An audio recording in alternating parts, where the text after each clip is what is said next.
The great silent majority is rising like never before, and under our leadership, the forgotten man and woman will be forgotten no longer. You're going to be forgotten no longer.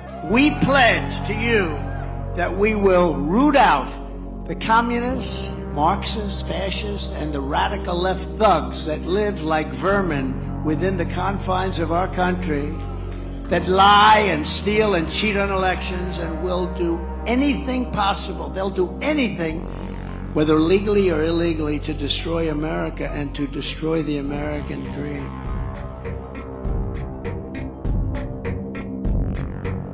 Trump 2.0 would have way fewer constraints than Trump 1.0 did. This is scary stuff.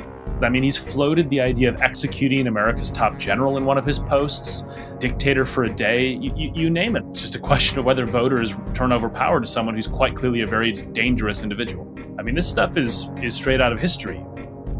Political violence is becoming, I think, a feature of American politics. And I think that it is highly likely that if Trump loses, there will be significant political violence. Probably, in my view, probably worse than January 6th. All this stuff is the breakdown of reality. And once you don't have a shared sense of reality, democracy falls apart. You would never abuse power as retribution against anybody. Except for day one. Except Look, what? he's going crazy. Except for day one. Meaning? I want to close the border, and I want to drill. That's not retribution. I'm going to be. I love this guy. He says, "You're not going to be a dictator, are you?" I said, "No, other than day one." This is not a drill.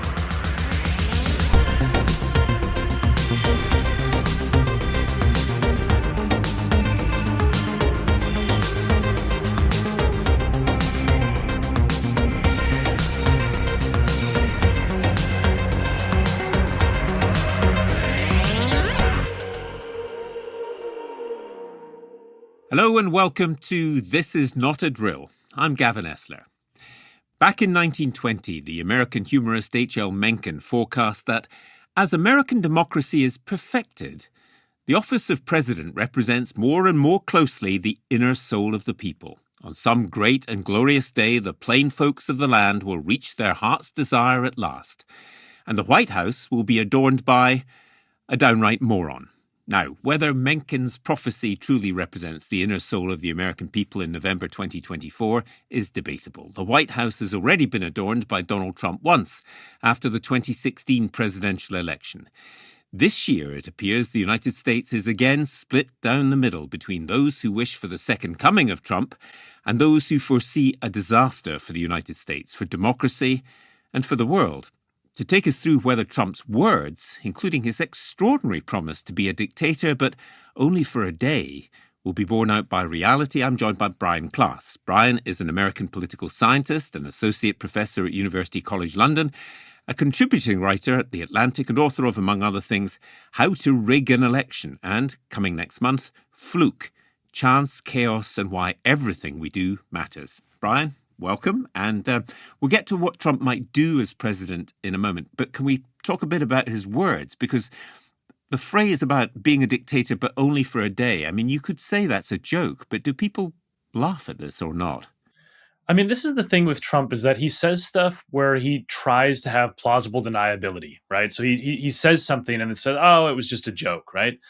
But, the last 8 years have not been a joke. I mean, that's the reality of it, is that he's been borrowing the rhetoric of dictators repeatedly. One of the things that hasn't cut through in the international press, but is really grotesque, is his rhetoric around how immigrants are poisoning the blood of the American nation.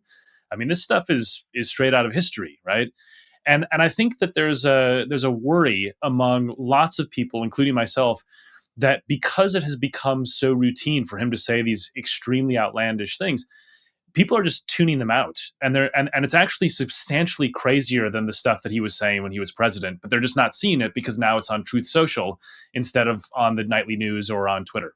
Well, maybe we should look at it as almost a bit of literary criticism here and just go through some of these phrases, because the one that really struck me was Trump says he will, I'm quoting here, root out the communists, Marxists, fascists, and the radical left thugs that live like vermin within the confines of our country, that lie and steal and cheat on elections. I mean, every academic I know doesn't like making parallels with the 1930s and Hitler, but this is the kind of rhetoric that we heard at that period. Yeah, and I think there was the first time this happened, you could maybe say, "Oh, there's a coincidence that Trump is echoing these phrases." I mean, at some point, you have to say this is deliberate, right? I mean, using words like vermin, painting his enemies as secret communists, and so on. I mean, it's bizarre in how much it echoes history. I think the really scary thing about this is that those comments did not make the news. And I mean that quite literally. The Media Matters for America did an analysis, and they compared Hillary Clinton calling some Trump supporters, right, a small number of Trump supporters, she said, in the 2016 race, she said were deplorables, right, people who had deplorable views. That statement that she made got 18 times more press coverage than Trump saying that he would root out the vermin who oppose him. I mean, this is scary stuff. And I think it's stuff where he routinely says it. I mean, he's floated the idea of executing America's top general in one of his posts. I mean, dictator for a day, you name it. I mean, this is stuff where there's no secret. And I think the problem is that nobody can really pretend that they didn't know what was going on come November, because it's been open and he's not hiding what he intends to do. It's just a question of whether voters turn over power to someone who's quite clearly a very dangerous individual. Can we go into a little bit about why he seems to get away with that then? I mean, is it that sections of the media just go, we should ignore it because it's so horrible? Or is it that they go, oh, it's just Donald Trump. You know what he's like. He'll say anything. He's like a kind of stand-up comedian. He can be really rude, but you kind of let him get. I mean, what is going on here? Because there's 350 million people who then, in your analysis, must be being, many of them, under-informed and others being energized by this kind of stuff. Yeah, so you have two things happening at once. I wrote about this dynamic in this piece for my newsletter called The Case for Amplifying Trump's Insanity. And it's about how people are not finding out about these things, right? And so there's two things that are happening at the same time. On the one hand, you have the ordinary voter. These are not the people who are like the Trump cult members. They might vote for Trump, but they're not like, wearing the MAGA hats and painting their truck with like a bald eagle with Trump riding it and all this stuff, right? They're like just like normal voters. And those people are not seeing this rhetoric, right? And that's a problem because they're persuadable. Some of them are persuadable, maybe a small number, but enough to potentially sway an election. The other group are the people who are the diehards, and they're getting unfiltered Trump on Truth Social, which most journalists and politicos and so on don't really read, because it's basically just Trump's social media site. It's no one else. Everyone else is on Twitter or Blue Sky or whatever it is, Threads, all these other sites that are more mainstream. So you have like a radicalization of the people who already like Trump going on at the same time that the really vile rhetoric that should turn people off who are persuadable is not cutting through. And it's the worst of both worlds, right? Because you basically have this sort of forgetfulness among ordinary voters where he wasn't so bad, right? And this has happened with things like January 6th, where a lot of voters now say like it wasn't that big of a deal. It was a violent attack on the Capitol to try to overturn an election. And like the majority of Republicans think it was not a big deal now. And it's just, there's a thing where Trump said in 2016, he had this line where he said, I could shoot someone on Fifth Avenue and get away with it. I actually think this is quite literally true. I mean, I like, it boggles my mind to believe this, but like, I don't think there is anything he could do. I think he could literally murder someone, and a significant chunk of the base would either say it was fake news or that the Democrats are worse. It's a toxin in American politics. It's unbelievable the things that he can get away with, and there's no rational explanation for it. It is a very, very devoted disciple set that are much more tied to a religious movement than they are to a standard policy-based political program. That has very interesting consequences for the American media then, because I remember following the Washington Post coverage of Trump for years, and they called him out repeatedly. And they said, I think at the end, he told some 30,000 lies, falsehoods, untruths, whatever you want to call them, in his presidency. So why doesn't that stick? Or does it stick in the sense that, well, if he told 30,000 lies in his presidency, in a working day, that could be 40 or 50 lies, which most of us can't even cope with. So does this inoculate him against the fact that he's talking about poison the mental institutions and prisons all over the world, immigrants, they poison the blood of the country, they just shrug? Yeah, so there's some of it is that the sort of mainstream news isn't covering this as much. I mean, Trump called at one point to shoot shoplifters on site, right? Like extrajudicial killings, and like this was not covered. But I think that there's a bigger problem, which is the sort of asymmetry of American news in a way that is totally alien to European and British listeners, which is to say, I mean, just as a thought experiment, right? Go to foxnews.com and then go to nytimes.com. You'll find a totally different world. And if you actually tune into Fox News, which it's a useful way of understanding America, it is so different from anything that people consume. I mean, GB News looks very, very tame compared to Fox News's sort of nightly rants about how Joe Biden's a socialist who's, satanic and all this type of stuff. Just crazy rhetoric that would not be seen on a mainstream outlet in the UK. So, I think there's this aspect where, some of it is a failure to persistently cover these big things, because you're right, the Washington Post did cover it during his presidency, but a lot of the time now, his more outlandish speeches don't get the press. But it is something where, most of the people who are going to vote for him, they live in a funhouse mirror version of reality. Where Joe Biden is the corrupt one who should be indicted for all sorts of felonies, and he's the one who tried to destroy democracy. Because in their funhouse worldview, he stole the election, right? So January 6th is therefore justified in their minds because the election, which was not stolen, by the way, is something that they believe was. All this stuff is the breakdown of reality. And once you don't have a shared sense of reality, democracy falls apart, because that's basically what democracy requires, is people to agree that problems exist so they can compromise and solve them.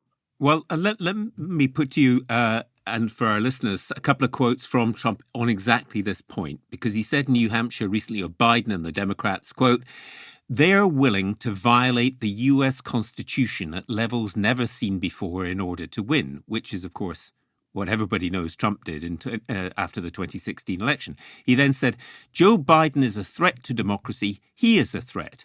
And the words "Biden attacks democracy" are being projected on the screens at Trump rallies. Now, psychologists know what projection is. It's to say that your faults are projected on someone else and you blame them for it. This is a classic example, isn't it? Yeah, I mean, and the lies are important, right? Because they do produce, I mean, I think these are genuine feelings among Trump voters that they're the ones defending democracy. I don't think that they're like making this up or projecting it. It's just part of a delusional worldview. So something like there's a poll that came out last week where about a quarter of Americans, a significant chunk of Republicans, believe that January 6th was set up by the FBI to make Trump look bad, right? Like they believe this was a false flag attack, and they don't believe the people who were involved were actual Trump supporters. So if you believe that lie and that conspiracy theory, suddenly it starts to, the pieces start to fall into place where, oh, we're the ones who are actually standing up against the deep state.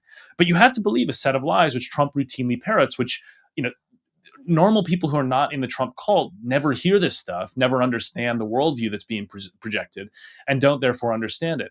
But what he's talking about, and this is the other thing that's hard to explain to people, and it's part of the reason why he gets away with it, is what he's talking about with Biden attacking democracy is some of the measures that have been attempted by various secretaries of state in certain states, and most notably Colorado, to remove Trump from the ballot from the 14th Amendment of the Constitution, which basically bars people who have engaged in insurrection from running for office in the future. And this is being adjudicated by the courts. It's about to go to the Supreme Court, and the Supreme Court will decide.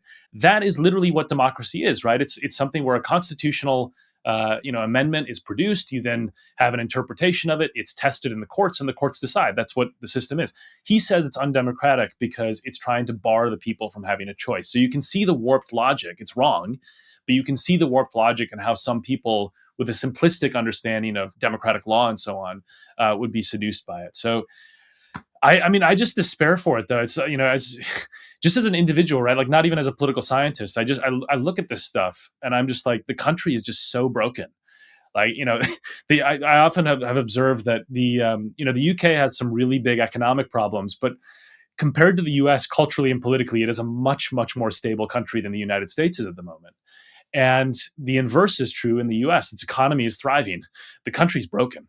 Let me say, I want to get on to how words could become reality if Trump wins and is inaugurated in a year's time. But your country has been broken before, obviously, the Civil War, and actually you could say in the 1770s as well, and has always really had two kind of views of America, the Enlightenment view and then a more, the idea of manifest destiny and the Pilgrim Fathers, and a slightly different view. So there's nothing new on that. and maybe that needs to be reflected in any democracy. And Trump is attempting to do that in this way that many people find offensive.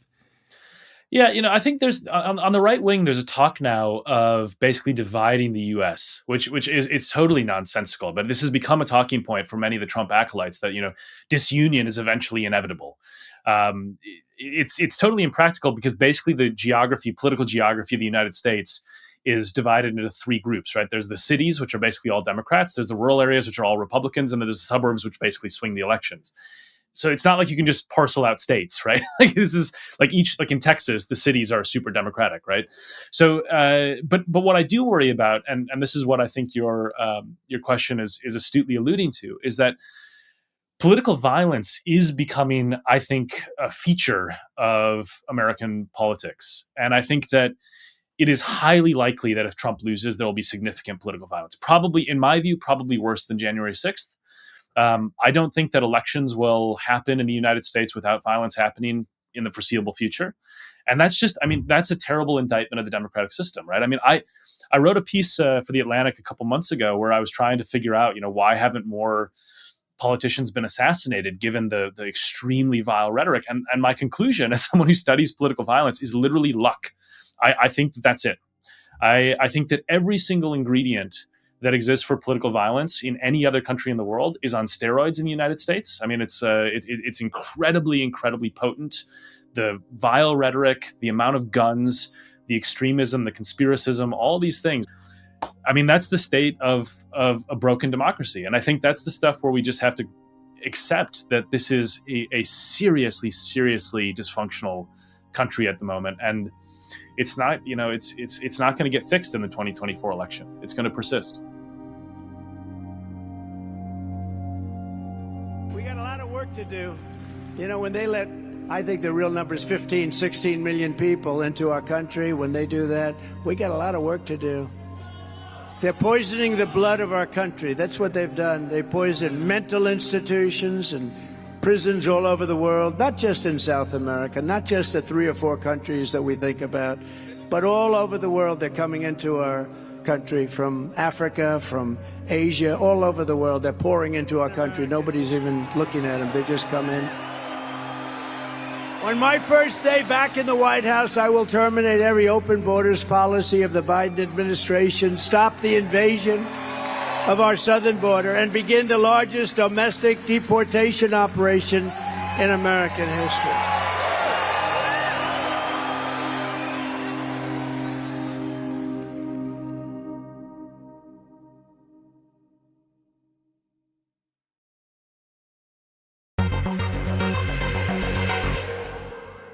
Let's turn to the reality then.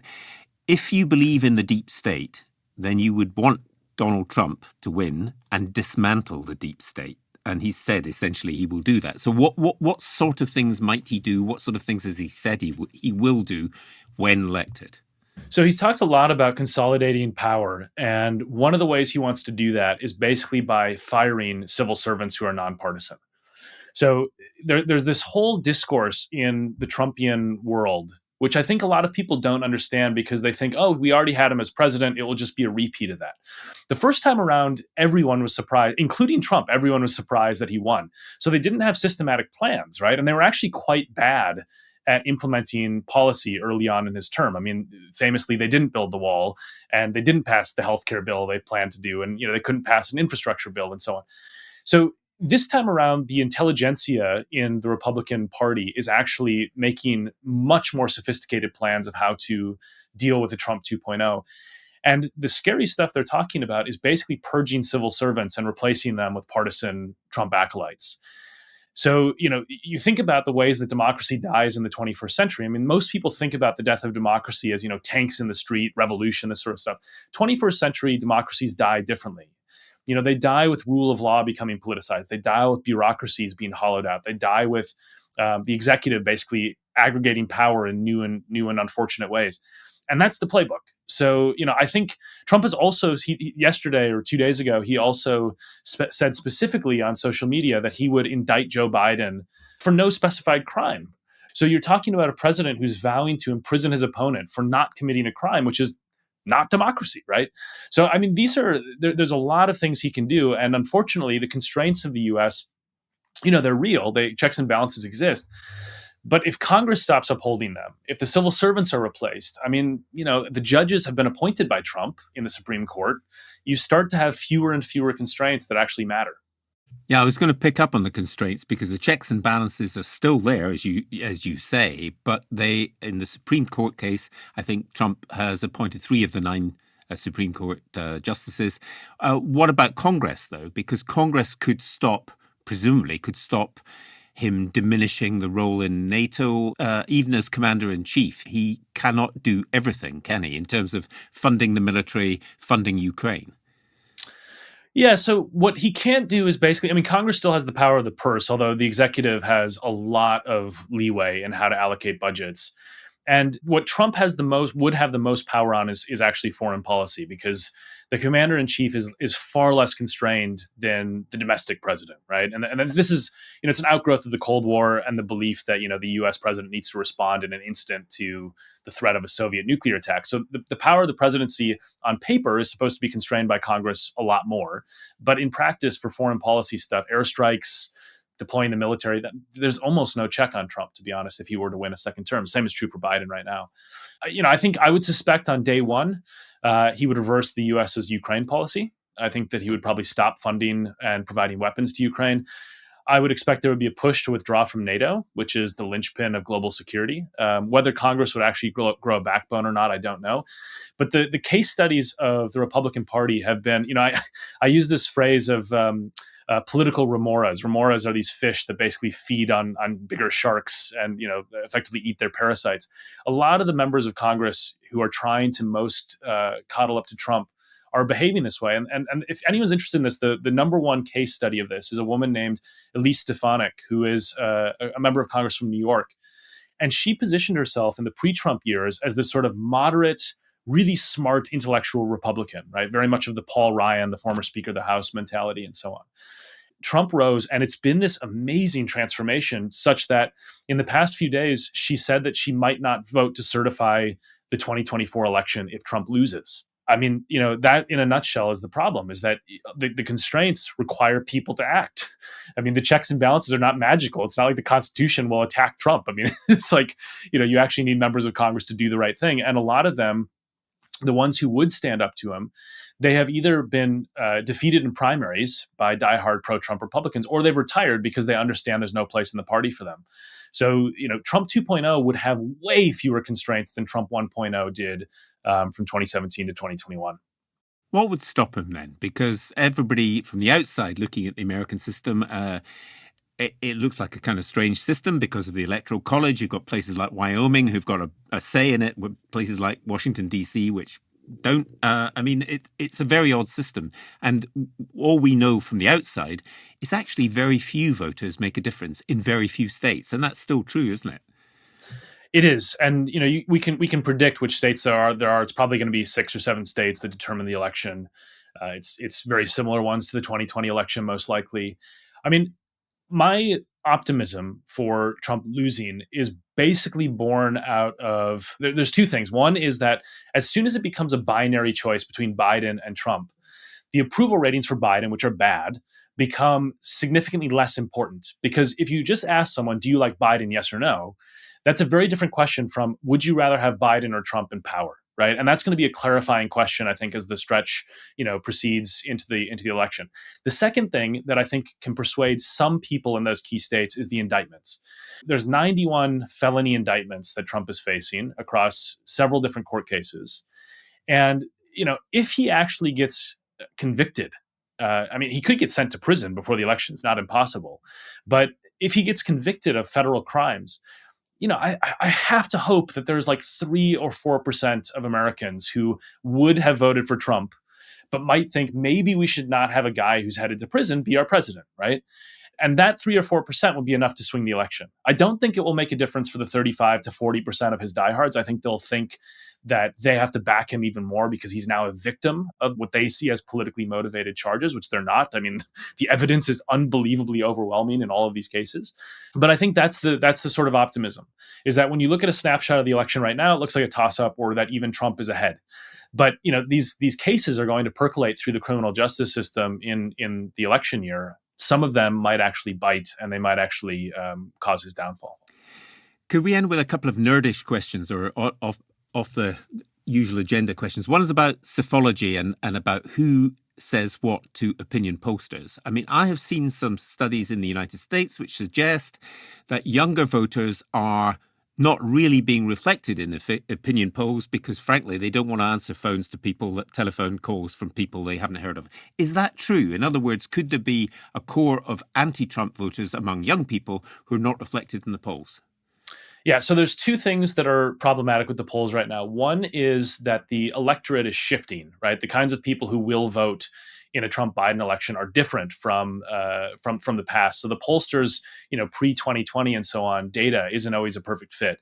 The thing that you're talking about is political scientists call this and pollsters call this non-response bias. What I will say is that when you look at the numbers, I was looking at a New York Times poll. I teach a methodology class at UCL, and I was showing my students there's a New York Times poll.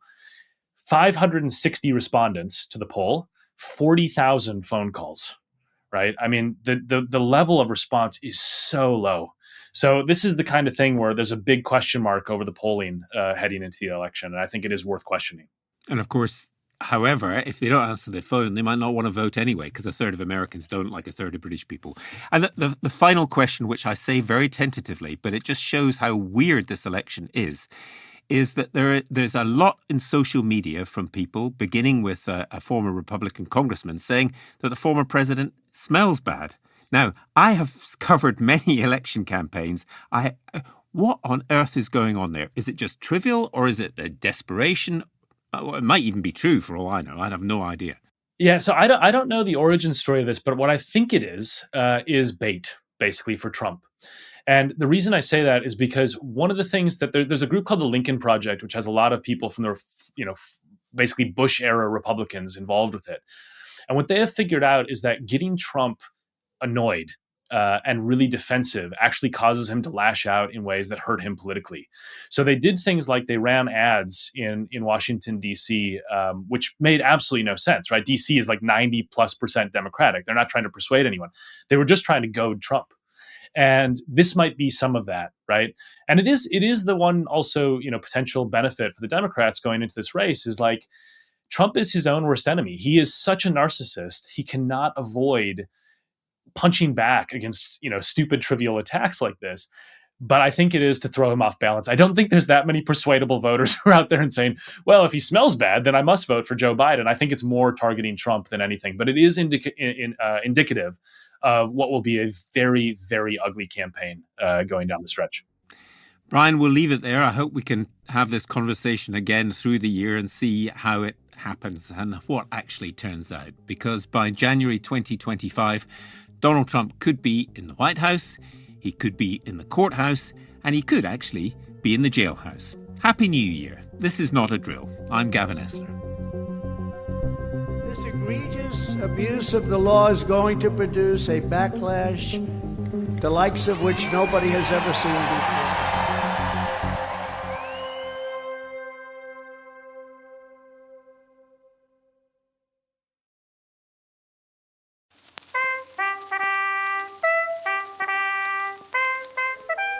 I'm Rob Hutton, the host of A Pod Too Far, which is a place where we watch old war movies and talk about why we love them.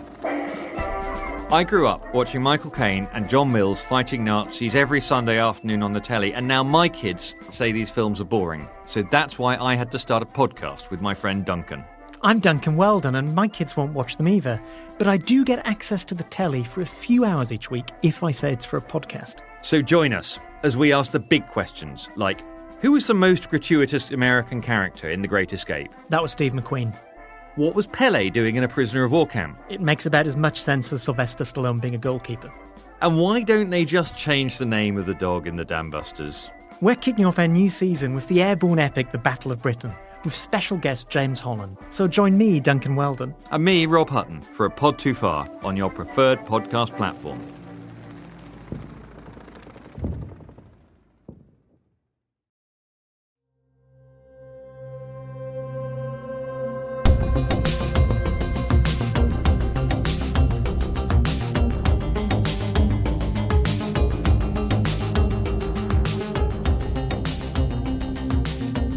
This is Not a Drill was written and presented by Gavin Esler and produced by me, Robin Lieber. Our music's by Paul Hartnell, art by Jim Parrott, and social media by Jess Harvey. Group editor is Andrew Harrison, executive producer Martin Boytosh, and This is Not a Drill is a Podmasters production.